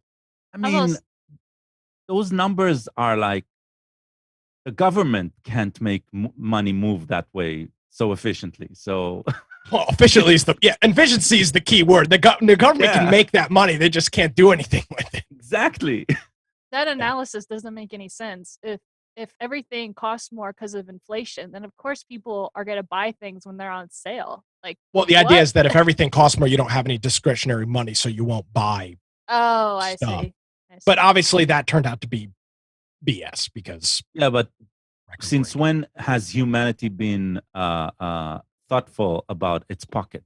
Oh, never. I mean, go look at student debt. Exactly. Talk about humanity and smart financial That's the decisions. problem by letting what's it called, economists tell you what's wrong with the economy. They study economy, they don't use it. They're not part of it. Yeah. So last year their Amazon was 5.5 billion was their Prime Day sales, and this year it was over 7. Wow. That's absolutely insane that a company can make $5.5 billion in one day of sales, or I guess in this case, 2 days of sales. Well, they don't make that, but that's the amount of money that generate. Well, either way, like that, I can't even wrap my head around that. That's insane. You want to know another interesting stat? The average Amazon Prime customer, Carl, are you an Amazon Prime customer? So you spent $0, but nevertheless, Amnon, did you buy anything? No. All right, but you're a Prime customer. Yeah. Well, the average Prime customer, even if they ordered nothing, spent $53.58 according to their according to their stats. I need to because check. people ordered so much damn No, they're saying divide it by the amount of Prime customers, and the average Prime customer spent nearly $54. Oh, well, which makes if you have 10 customers who bought a boat, maybe. And yeah, you look at like Katie was mentioning electronics. There was a bunch of TVs on sale, $700, $800, $900. You know, you buy one of those, and you've paid for 12 or 13 customers. They had a lot of gaming computers. That's what I was looking at, was the laptops. Razer. Yeah, had I stuff almost on bought one sale. too. MSI did. Yeah, there was like 3 or 4 companies that their gaming laptops were on sale, and you know, they're usually $2,000 and they were on sale for $1,200 or something like that. It's still too much for me, but I know somebody bit the bullet on that. There was also, I'm trying to find the screenshot. There was an Xbox deal. I don't know if you saw this, Katie. It was like an Xbox, the white Xbox Series X, I guess is what it is, with a headset for like $200, which apparently was a really good deal. I don't do consoles anymore, but that was a good deal apparently. I don't want to derail the conversation, but I heard that that Sony's in trouble because of their PS5s, and something about how like the PS5s keep crashing and keep breaking or something like that, and there's like a lawsuit out on them because people are spending all this money on a PS5 and they're just not up to par. I only saw it, like, I only heard this headline like once, and it was a few days ago, so I don't know how reliable it is. But talking about consoles, it looks like this. Where did you hear this? TikTok. So this is from February. This is from February of 2021 when they face it. But they are in a serious problem because there's still no supply for the PlayStation 5. You can't buy it anywhere. You go to Target, Walmart, Best Buy, you will be. I mean, you almost have a better chance of winning the Powerball than finding a PlayStation 5 in stock in a store. Xbox is really, I don't know how they have got so much more supply than Sony. Wow. Yeah, Sony's not too hot right now. Circling back to Prime, I don't know if I mentioned it last time or the time before, but you do know that Prime now offers Grubhub for free, Grubhub Plus? Yeah. For 1 year, yeah. Yeah. So they've been promoting it. It was on their home screen the other day. Yeah, so if you haven't taken action on that, definitely do. It's free money laying on the table. It's worth it. Even if you plan on using Grubhub only once, right? It's still, you're going to save money. So just make sure you cancel it afterwards, right? Did you guys hear anything about Amazon Astro? Speaking of Amazon? I don't even know what that is. Amazon Astro is their new living assistant that walks around your house. It's the Astrobot. So this is Amazon Astro. He is a little guy with some wheels that is the equivalent of an an A word, the Home Assistant, but is got the screen. So it's like the what is the screen one called? The Show, I think. Yeah. So it's the equivalent of a Show, but it's on wheels and motorized, and it goes around your house. It's $1,000. He'll apparently patrol your house. So it's like a secure. It's like having a mall cop inside your house all the time. He'll apparently do a bunch of cool stuff. It's not out yet, and nobody's had their hands on with it yet. So there really isn't any reviews. But this guy will apparently go around your house and check it out for you. This reminds me. Look at this. The equivalent of your dog getting a beer. No, your Amazon Astro will get you a beer now. Yeah. This isn't the first time something like this has been tried, but I think it's the first time they're tying it to home security, which is good. I can tell you back, probably it's now, I would say 6 years going back, there were a lot of interest in autonomous, robotic home security solutions. One of them was a small Indiegogo project called Orbi. Orbi was a disaster. Which was defunct. But at that same time, Samsung was also interested in something like this and showed up prototypes, which also never went and showed itself. This is the first time that a big brand is actually claiming to do something similar, which is interesting. What about the drone? Yeah. What about the drone that was flying around your house when you were not there patrolling? That sounds like a disaster also. So killing your parakeet. I don't want to burst Amazon's bubble, but it's already going to get a -star from me because there's not a vacuum on the bottom of it. I was really annoyed with that. Yeah, it's like you have the Roomba, now just put a robot on top of it, and there you go. So it can clean, monitor, talk to me. It probably has the A person in there. It does, yep. So, they're missing out on the cleaning component. And how much is it? According to... I'm saying something completely different. The fact that it has a screen on it, right, means that the battery life is crap. So...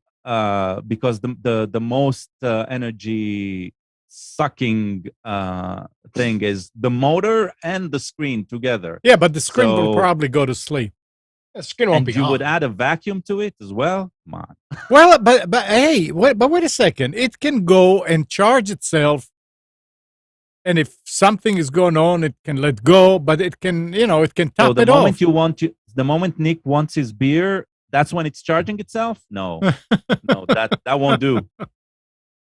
I will not buy. Apparently, it's got 45 minutes worth of active use battery in it, which is a long time. It would be moving around your house for 45 minutes, actively doing something, not the scanning or the patrolling. And by the way, it goes home. It's got a dock. It's not like you have to charge it. Yeah. Of course. So, now there is a note on here, and Amazon says there's big bold letters. What we want you to know is that Astro cannot go up or down stairs. So be aware of that. Astro is a single floor unit. So you might have to get multiple up. It's $1,000. And it's available via invite only. So you can't even buy it. You have to request an invite to it. I mean, comparing this to buying a pet. Yeah, it's only money. But big comparing question. this to buying a pet, right? Big question. I do have a question. Yeah. I mean, I understand it comes to you when you open the door and all that, but does it crap batteries?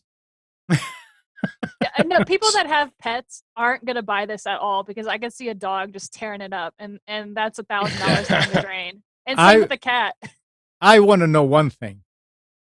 Does it have an AM radio? No, it's got A-Word. You can stream everything through A-Word. It comes with Sirius. So they show an interesting use case on here.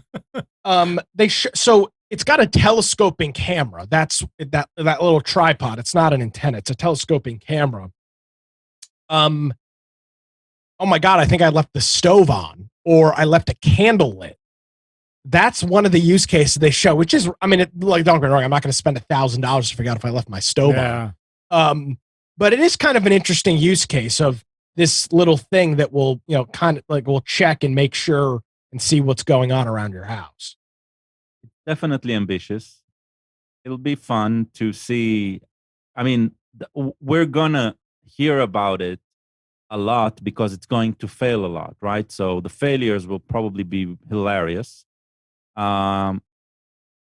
Because let's be truthful, there'll be a lot of buzz around it when it starts, right? The fact that they're doing this get an invite stuff, and so it means they are trying to create some sort of word of mouth through online social network influencers. It'll be fun.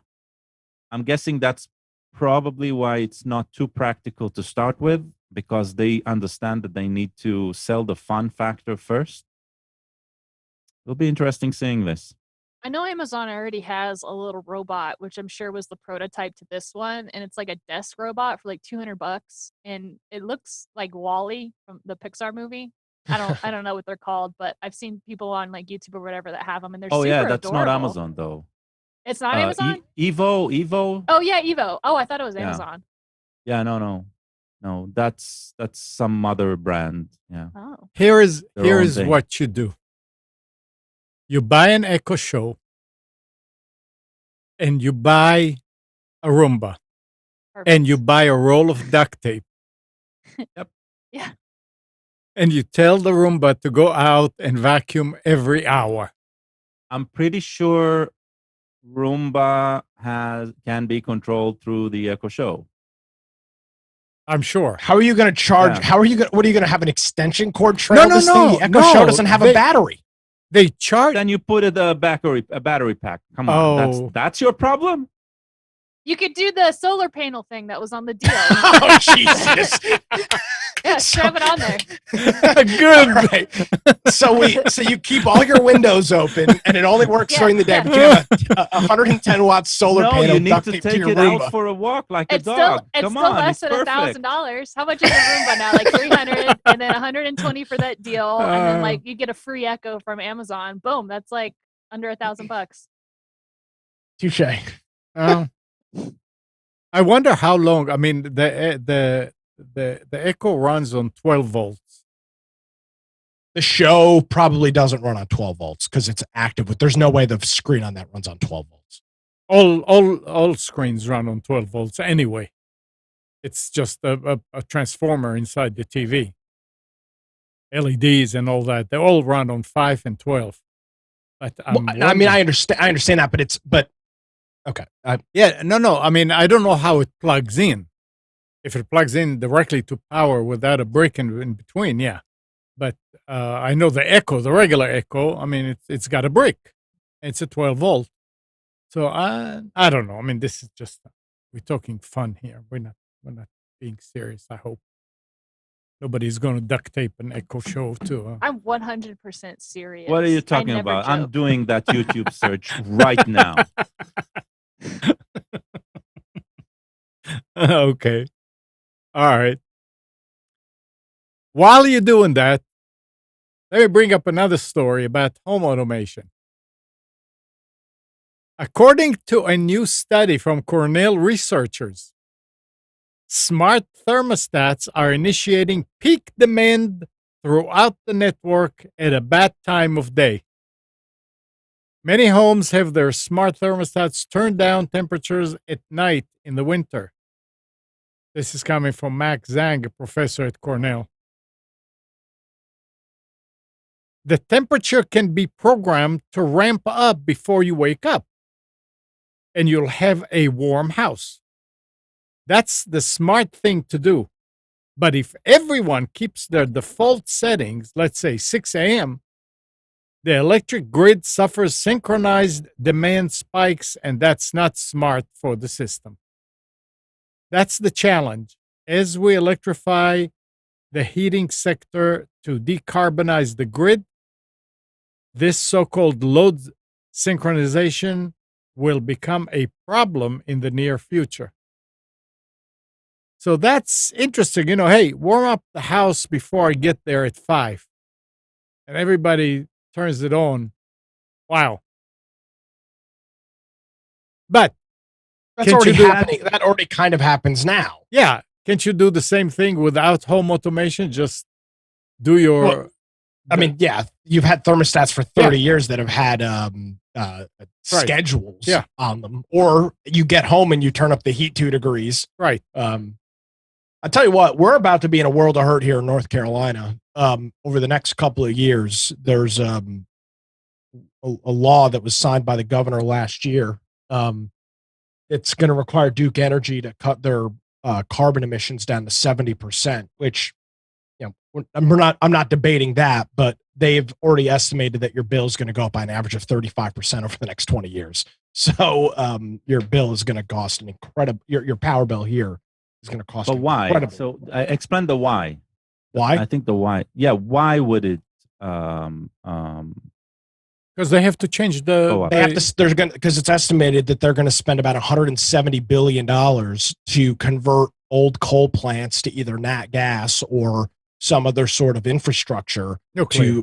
to reduce. Well, no, not nuclear. They're not going to convert to nuclear, and they're not building any more nuclear. So they're going to convert coal to. They're going to convert coal or steam plants to nat gas plants. And or put new infrastructure online to generate power, but it's going to cost them about $170 billion. Oh. So, and that's with current demand. And I mean, I'm not trying to make it political, but go look at what's going on in Germany right now. They're going If you back. want to talk about They're going a back to dire coal. situation. They're going back to coal. Well, they're afraid they're about to head into a winter where they don't have the energy. They don't have the oil reserves that they need for the winter, Right. and it gets very cold in Germany during the winter. There could be some serious health issues there come wintertime because they've essentially shut down all of their coal and all of their nuclear plants. They're buying all of their gas. They're buying all their gas from Russia. They're so- reopening them. Sweden Yeah, they too. have no choice. There's Yeah, they don't have any power. Right. I'm ignorant on the ways of power. Is nat gas like gasoline gas? Natural. No, Oh, natural gas. So LP, propane or LP. They'll just Oh. burn that which is still not Zero. still not green. It's still Right. not zero, correct. But it's apparently the claim is that it's better than coal. I don't necessarily buy that. But And because it's- you have to frack it to get it, and it's a huge that's what I don't understand because the environmentalists are all about don't frack. Fracking's really bad, but then that's what everything's going to get turned to. I don't know. Yeah, so It's I like went to a, complicated issue. because I'm a nerd. I went to a North Carolina Utilities Commission meeting here last week, and listened to a little bit of this, and it was very interesting because exactly to your point, Katie, you had a lot of people that were concerned about the environment. That's their prerogative. More power to them. And they're like, well, let's get what about let's look at natural gas. And it's like, yeah, but you have to frack it. Yeah. Like that fracking is way worse for the environment than just burning They need coal. So they need to build pedals into those generators and have these people go out there and pedal.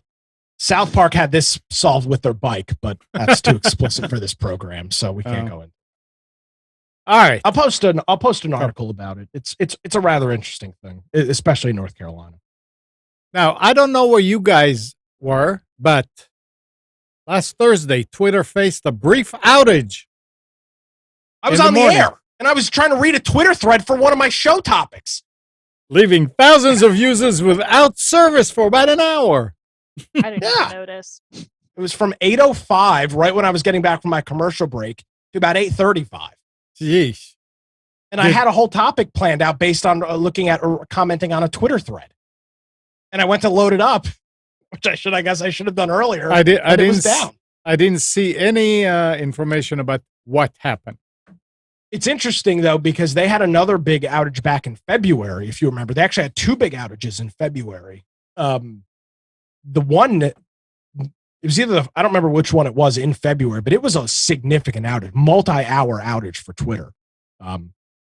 It's probably Huh? DNS, Amnon. Yeah, since it's that always seems to be the DNS. cause of all Did problems. Gal, did they ever find out what happened in Canada? Or Nick? No official word.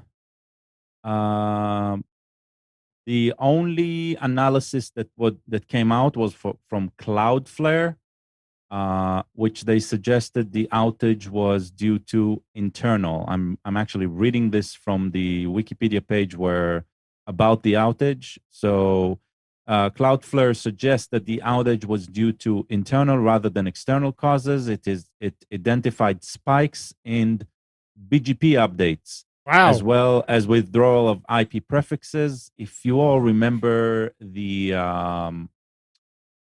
Facebook outage for 5 hours, right? Back, what was it? Last year or the year before? It's very similar. Rogers was not advertising its presence, causing other networks to not find the Rogers network, which was exactly what happened to Facebook. DNS. Again, Rogers didn't.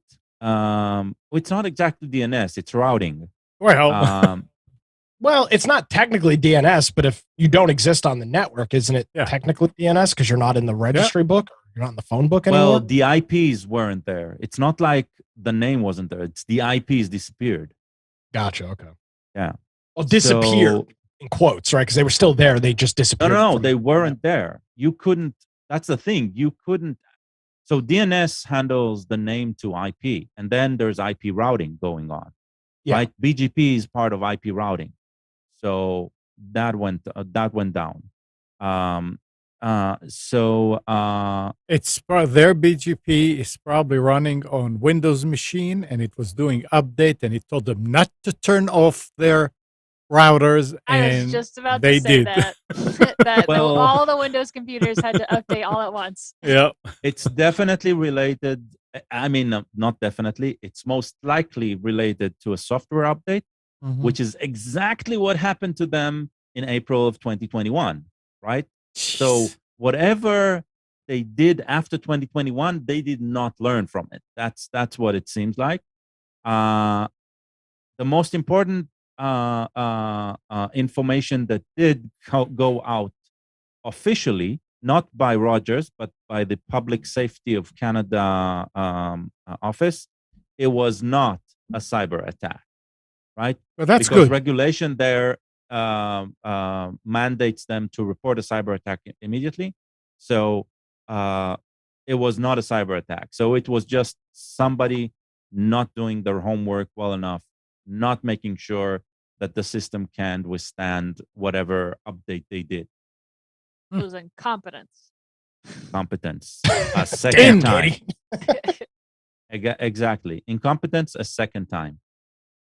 Katie, you are a natural to this show. Listen, I don't know all the technical stuff, but I'll read between the lines and get to the heart of the matter.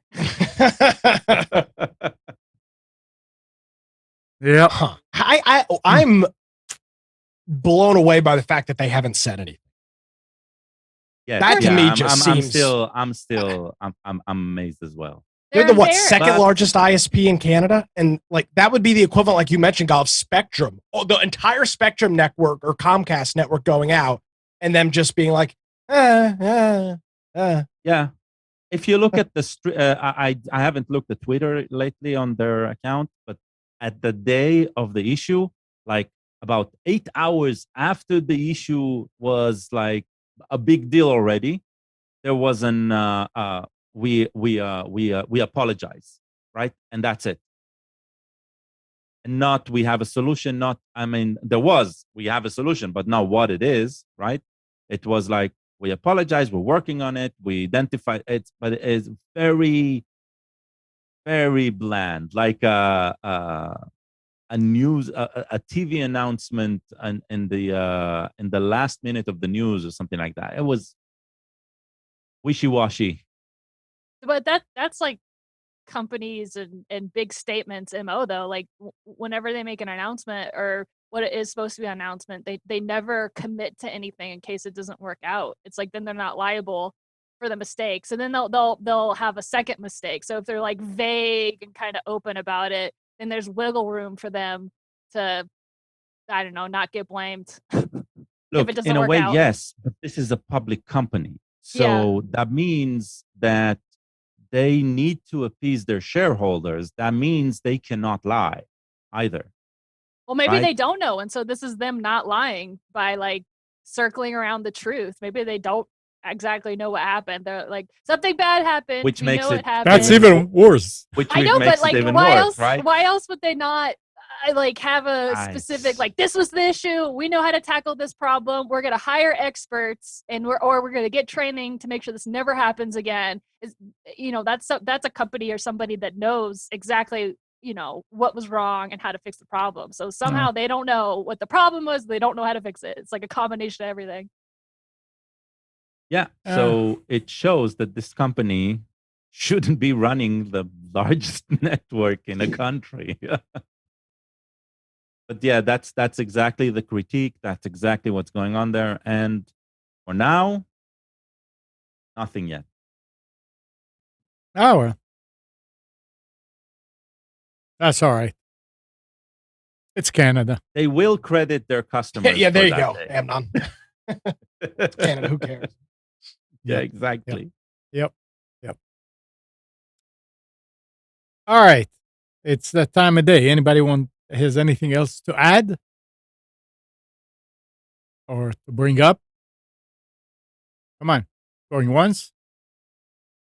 The only thing that I was going to talk about was we now know the reason why Unity laid off those people because Unity purchased Iron Source, the company that does And what is Iron mobile Source? ads. Nick, what is Iron Source? Iron Source is a integration. Maybe integration's not the right word to use. Iron Source. So you build an app or a service. Iron Source helps you turn that into something that is profitable, where you can monetize it. They offer a monetization model for SaaS, software as a service, essentially. That's how I understand what they do. So If that makes sense. So that company was providing that service for multiple companies.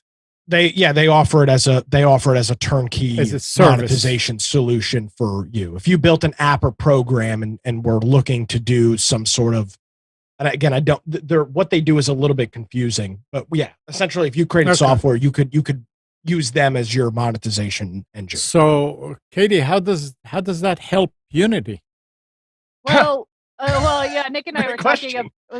talking about it, and I was reading this Bloomberg article, and granted, I'm not super technical, so I don't know all the details, but it sounds like what happened is that Apple changed their terms and conditions, I guess, and it made it harder for apps to monetize stuff, I guess. And Unity, the mobile game is so huge, revenue wise and money, and so Unity was trying to get into capitalizing on the money, and they couldn't get through the Apple stuff. And so supposedly this company is like a professional at it.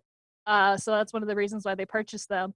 But I'm kind of iffy on it because Iron Source apparently has a bad rap because I guess years ago that they were known for their malware and adware, and it just has this like negative connotation with it. So I don't know. A lot of people are freaking out online about this acquisition. It's way above my head. I just make games for fun, so it's not gonna. So they laid off a whole bunch of people working for them just so they can. No, come on. No, this is what I think happened. Is so their shares went down, and one of the reasons why the shares went down is because they announced that they couldn't, they didn't have a successful quarter or whatever because of the Apple thing. And if they were trying to buy this company and then their value or the money they had isn't enough, they had to make up from the difference, right? So they laid off a bunch of people, and now they have all that salary back, I guess is whatever the technical terms for all that is. And so then they were able to purchase this company. That's what I mean. I don't know. I'm not an economics business Nick, person. what do you think? This was an all stock deal, so there was no cash traded. I think they just laid those people off because they were probably not producing. I think they probably they've either shifted their business model And at a certain point, you say, all right, we're going to pivot to plan A. And then you find out plan A is not going to be profitable and useful. You try and, reprioritize as many people as possible. But if you hired a whole bunch of skilled people in a certain thing and you no longer need them, you fire them. Mm-hmm. Yep. One of the things I was bummed about is one of the teams they let go. It was on the kind of training. So Unity was working on, I can't remember what it was called, but they were working on an internal like AAA game that was going to be used. They were going to release it and release the Unity files for it so that people could look and how they built their game and they could learn from it. It was like a learning opportunity. And it was a really big project. Everybody was excited to get their hands on. Well, they laid off the team. And so now, as far as like learning pathway, I guess I don't know if they're ever going to release it, or since they laid off the team, if they're just going to throw it away. I don't know. But I was really bummed to hear that, because I would have loved to see how professionals like get hands on the actual like game build files and like dissect and figure out how they use their code and all this stuff. But I don't know where that is now. But it's interesting you mentioned that, Katie, because that's exactly what Unreal did. And the Unreal in Fortnite isn't it, but they've released a couple of these large projects that are essentially video games for people to dive into and look into. And they've been incredibly successful in doing that. What was their game? Paragon? Was that what it was called? Yes, they released and they shut it down and released all the assets, right? Yeah, and it was like millions of dollars of high quality assets that are free for anybody to use. It was amazing. I hope Unity does the same thing, because they put all this time and effort into this game and it looks really great. And I can't remember what it was called, but if they could release it so that the community can learn from it, that would be amazing. Yeah, agreed. It makes a lot of sense. Yeah. So now we'll see if Unity can do anything with this acquisition. All right. All right. Well, thanks, guys. Thanks, Nick.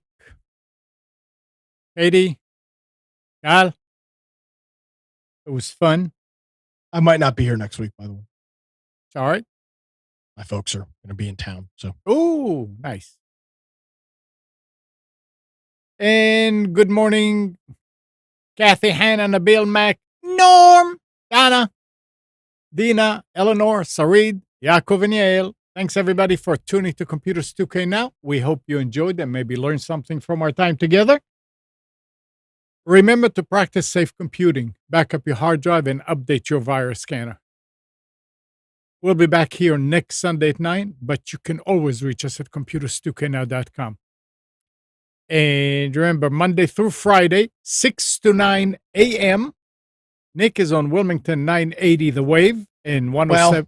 Well, I mean, technically, but unless you drive a BMW or a Volvo, you can't get it there. It's also on 107.9 FM. And you can tell your Echo device to just play 980 The Wave and listen to it anywhere. Or you can go to the recordings at nickcraig.com. And Tuesday at 7 p.m., Nick and Brian do the Infection podcast about survival games and game news on Twitch. So 7 a.m., Tuesday evening, twitch.tv/Infection Podcast. Enjoy, and we'll see you next week.